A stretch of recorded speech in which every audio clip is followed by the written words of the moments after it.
Josh Bumgardner with the Greater Tampa Chamber of Commerce. I'm going to welcome our viewers for tuning in to our 2019 candidate interview series. Today we are interviewing for City Council in Tampa. At the Chamber, we focus on policy, not politics, and while we do not endorse candidates, we feel that it's important to get them in front of the business community to discuss these important topics. And today we're excited to have Craig Newman. He's running for City Council District 1. Thanks for joining us, Craig. Thanks for having me. Absolutely. So we're just under 6 weeks away from Election Day. In this final stretch, what's the message that you and your campaign are trying to deliver to voters before they head to the polls? We'd like them to understand that the issues that I've heard from walking door to door, that's what I find the most important things is what the people of Tampa want and what they're looking for. Everywhere you go, whether I go to East Tampa, West Tampa, Beach Park, Sunset Park, they all have similar issues, just to different degrees. And so they're concerned about transportation. Of course, you go to East Tampa, you're concerned about affordable housing, transportation, economic development. In Beach Park, Sunset Park, they're concerned about the roads. They're concerned about sidewalks, children having to walk to school in the streets because they don't have sidewalks. Even in Sunset Park, I did not realize, I grew up in Beach Park. I didn't realize they didn't have sidewalks until I walked around. It's the most beautiful homes right on the water have no sidewalks unless they've just been recently built. Those are some of the big things. Of course, infrastructure issues that we were dealing with, and always going to be transportation. And those are some of the big issues. Absolutely, and we're certainly going to take a deeper dive into some of those. And I want to start with workforce housing. Some consider it maybe a crisis. There's definitely a need for more affordable workforce housing in Tampa. What zoning or policy changes do you think are appropriate to address this need? Well, I think what we need to do is start working on easing some of the zonings that we have and permitting so it goes faster. But one of the things, none of this is going to happen unless we start getting the federal government to start chipping in. They took a lot of our funds away. Even worse than that is we've had the state government sweeping funds away out of the dock stamps. Last year, or for this fiscal year, there was supposed to be close to $300 million going for affordable housing.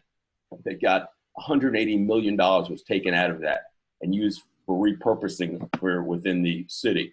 That's wrong. The only way we're going to get that to change is we're going to have to get in touch with the governor and the state representatives and the senators. They have to make a change. They can't keep doing this. What I've already seen or have read about in the last 18 years, $2.2 billion have been taken out of federal housing program, or not federal housing, but affordable housing or workforce housing. That's wrong. We cannot do that. And because we have just in the city of the county of Tampa, of County of Hillsborough County, we have 30,000 people that are looking for housing.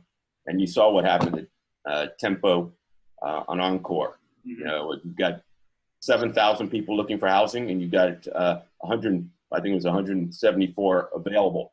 And then it took 2 years of construction issues going on. That can't happen too. The budget. Some would consider the budget process one of the most important responsibilities of City Council and working with the mayor. We're hearing from economists and budget leaders at the state level that we may see a potential dip in the economy in a couple of years. If so, that would be under your tenure if elected. How would you address the budget process with the potential economic downturn? Where would you look for cuts? Where would you look for potential tax increases? How would you manage that process? That's a very tough question because as a candidate, I don't have all the information in front of me of what's going on. Have I had experience with this? I have. I was the finance chair for the American Chiropractic Association for the last 2 years. We had 18 years of deficit spending. The last 2 years I was there, we had a surplus. And I'm not going to say as a chairman of the finance committee and dealing with the budget of American Chiropractic Association, I did this. It's not, and nothing was I. We did this as a team. We had a tremendous executive director that came in, and what we did is every quarter, we did a reevaluation of what we're spending and what we need to change. Unfortunately, we were overstaffed, and we had to make changes on that. It was tough decisions to make. People had been there for many, many years, and they had to go. We had to make changes with our insurance. But I mean, I'm applying this the same thing to our city council and our city. But we had to start lowering the insurance premiums. We were paying for husband, wife, children. We said we can't do that anymore. We need to make tough changes, and we made reductions over the last couple of years because I was on the finance committee prepping me to go on. So these are maybe some very tough decisions that we're going to have to make in a city.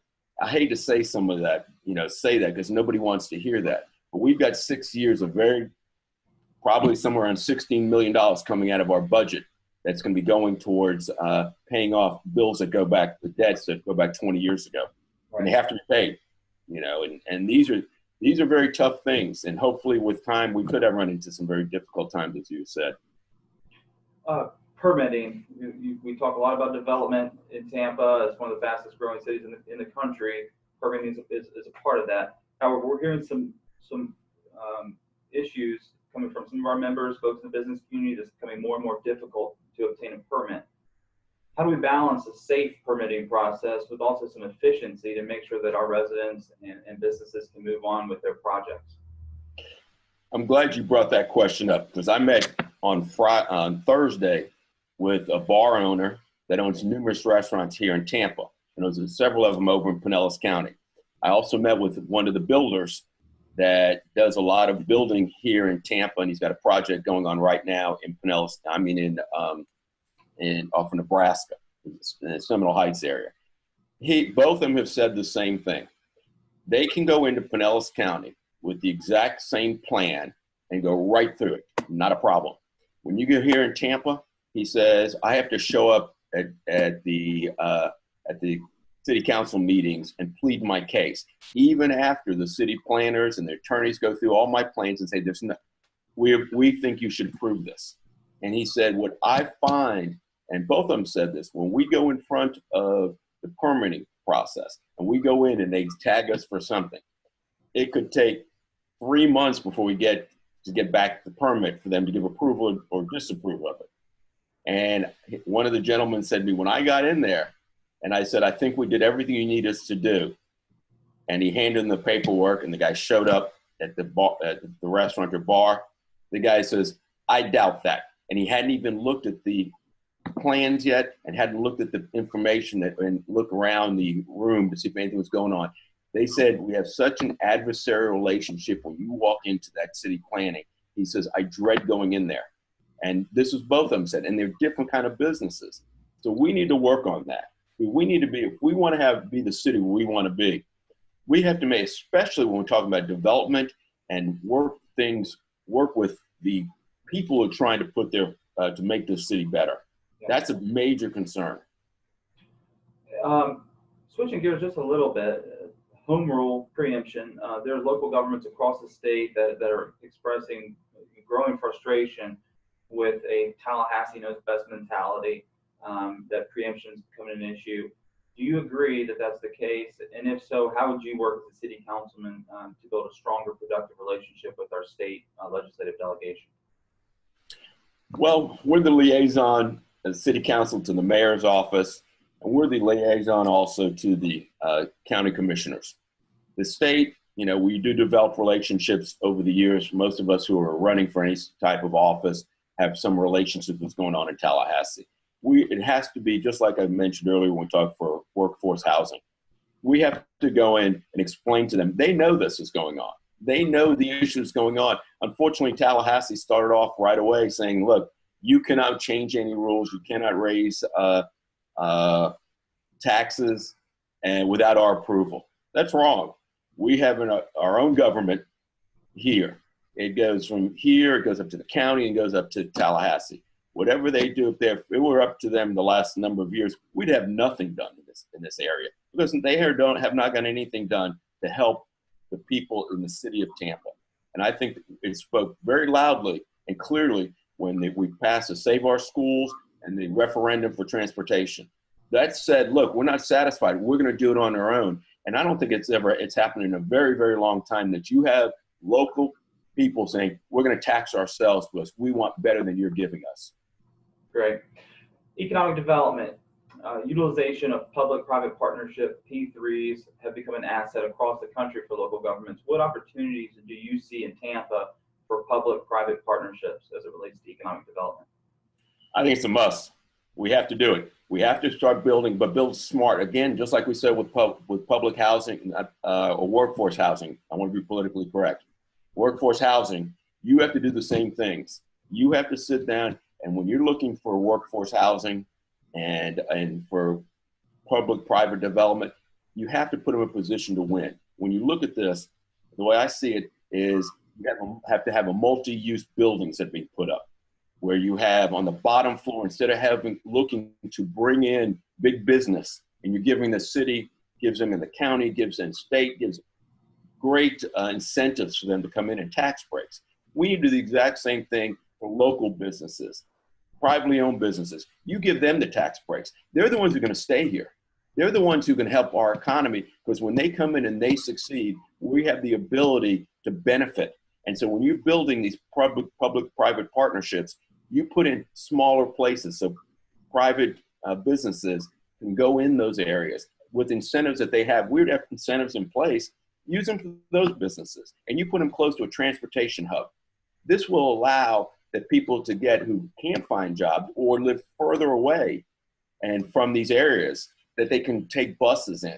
Because that was the next thing with the transportation. If we do that, we can make a significant impact on our city. And that's a great segue, because I want to talk about transportation.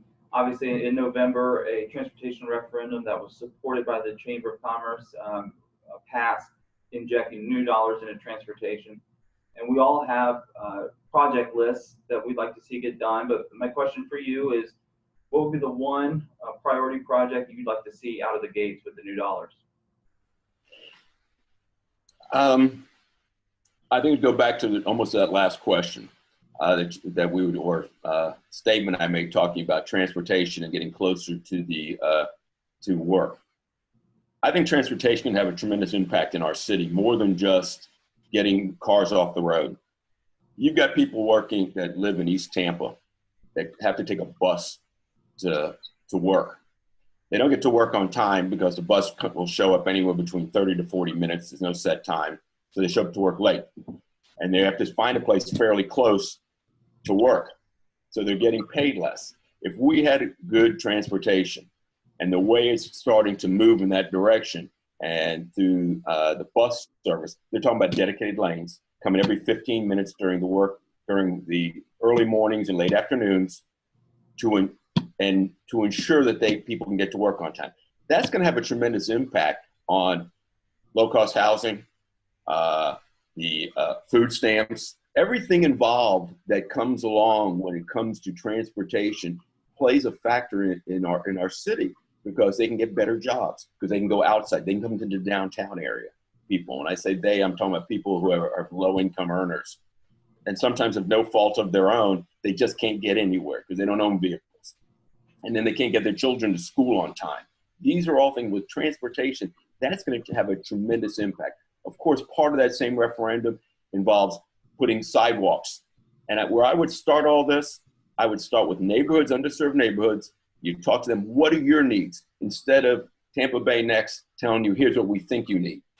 Because these people, these individuals and communities that I've gone in there and spoke, they tell me what they need and said, no one ever listens. Why are you going to be different than any other politicians? I said, because I'm not a politician. I own my own business, and I work just like you guys did. I just want to see change for this city, and I want to move it to the next level. But I think these people are so upset the fact that they think nobody cares about them. They have no sidewalks, no curbs, dark street lights. So the lights don't work because they're overgrown with trees, and nobody shows up. They said that no one shows up over there. So if you walk, the child has to walk to school, if they live within a 2-mile radius of their elementary school or junior high or middle school, they call it now, they got to walk in the streets, and that's not safe.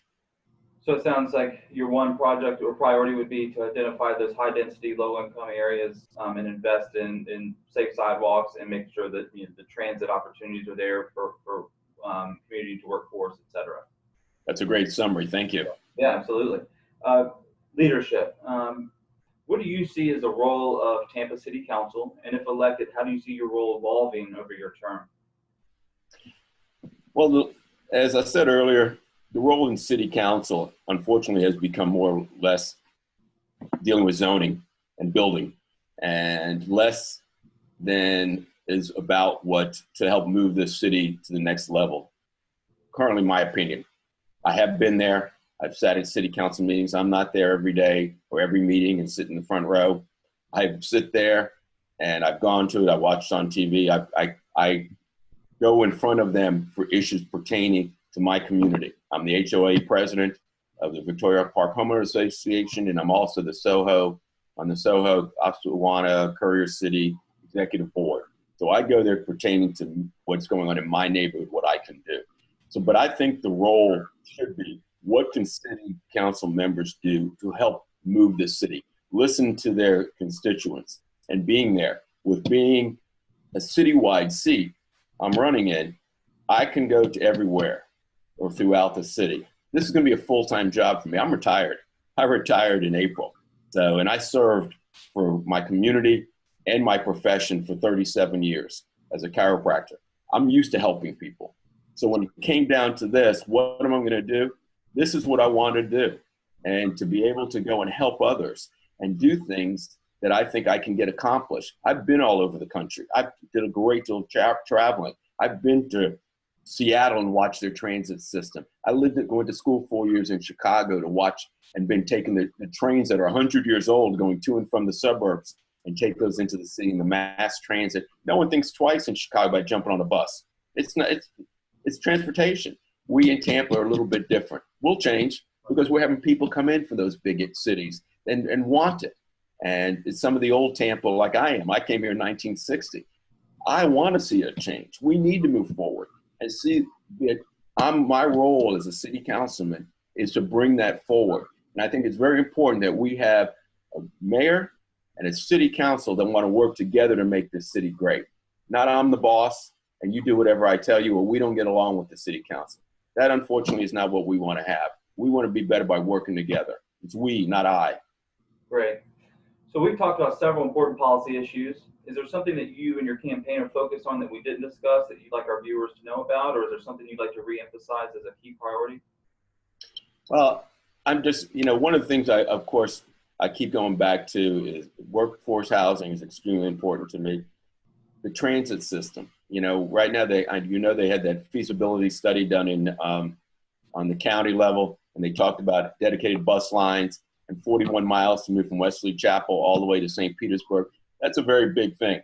And I think it's not that it won't be that costly. You're talking somewhere around $400 million for all 41 miles.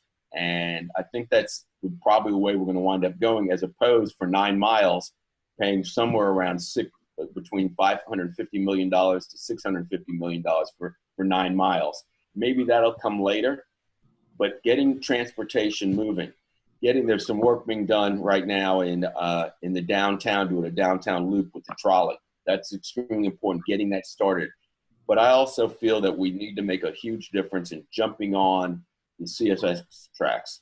They're available. They want to sell them to us. We have that. We've already had this already in the 90s. We used that track to take you into downtown, going through the Palmacia area and New Suburb Beautiful. I had such wide positive reviews from the people who did take that and how wonderful it was to do that. So these are things that are extremely important. I also think it was in today's newspaper, and one of the things that I totally agree on, and it's one of the initiatives that I know the chamber is interested in, is apprenticeship programs for students that are in high school. Because there are a lot of people that I went to high school. I went to Plant High School. That college isn't for them. It wasn't in the cards for them. It isn't what they want. I have a friend of mine he's got a huge dojo teaching Taekwondo. Very successful man. He didn't go that route. My son didn't go that route, and he's had a very successful business. And so I think that those programs and setting up for success, and they talked about that in the newspaper today about how we need to start finding other ways to get our children. It's not the A's and the B's. It's more or less of what kind of we can train our people and our students at a young age for trade schools. Well, I remember in school, you take shop. Shop was teaching people how to fix a car. I didn't take shop. You know, I wanted to go into the sciences, but there are guys that have made mechanics and been terrific. We have a need right now for construction workers. And I'm not talking hammer and nails. I'm talking about engineers.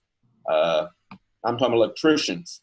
You know, these are things, architects, these are things that are apprentices. They need to do this stuff, and we need them here. And they get out of their programs. They've got no loans. School is all paid for by the company that brings them in. And you know what? They stay here. They stay here because they've got to know they've got a job. That's very important for our city. And you know, we could probably sit here all day. I know that you probably have a lot of campaign messages that you want to get out there. Where can our viewers go to learn more about your campaign and your policy priorities? At NewmanTampa.com. NewmanTampa.com. Great. Well, thanks for joining us on behalf of our 1,400 members, our board of directors. Thanks for taking the time to be with us today, and thanks for your willingness to serve in an elected capacity. We really appreciate it. Thank you as well. Thanks for having me. Absolutely.